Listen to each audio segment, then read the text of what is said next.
ఏం చేయాలి ఇలాంటి వెబ్సైట్స్లో మనం ఒక వెబ్సైట్ బిల్డ్ చేసుకోవాలంటే? I'm trying to go as basic as possible, అంటే అందరికి అర్థం కావాలని. బట్ యా, సో ఇక్కడ ఏంటి అంటే మనం ఒక ప్రాంప్ట్ రాస్తే ఏం చేస్తుందంటే కంప్లీట్గా ఆ వెబ్సైట్ కానివ్వండి, ఆ టూల్ కానివ్వండి బిల్డ్ చేస్తుంది. సో చాలామంది అనుకోవచ్చు, అబ్బా ప్రాంప్ట్ రాయాలా, ఇప్పుడు అవన్నీ మనతో అవుతాయా అని చెప్పేసి. సో 2-3 వేస్ ఉన్నాయి. సో ఇక్కడ ప్రాంప్ట్ రాయడానికి మీరు కూర్చొని మీరు కంప్లీట్గా డీటెయిల్డ్గా ప్రాంప్ట్ని ఎక్స్ప్లెయిన్ చేయొచ్చు.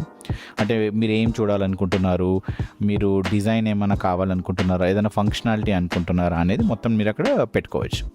లేదు ఇవన్నీ అయ్యే వ్యాపారాలు కావు, నాకు సింపుల్గా కావాలి అంటే నాలాగా ఉన్న వాళ్ళు ఎవరైనా అనుకుంటే సింపుల్గా మీరు ఏం చేస్తారు అంటే ChatGPT ఓపెన్ చేసుకోండి. సింపుల్గా నేను ఇక్కడ ChatGPT ఓపెన్ చేసుకున్నాను. ఆల్రైట్, సో మనం ChatGPT ఉంది. మనం ఏం చేద్దాము అంటే ఫస్ట్ ఒకసారి ఇది ఓపెన్ చేసేసుకొని క్విక్గా నేను ఏం చేస్తానంటే ప్రాంప్ట్ పేస్ట్ చేస్తాను. సో ఇక్కడ ఏదో పేస్ట్ చేస్తారని కాదు, వెరీ సింపుల్గా నేను ఏమని రాస్తానంటే I want you to design a page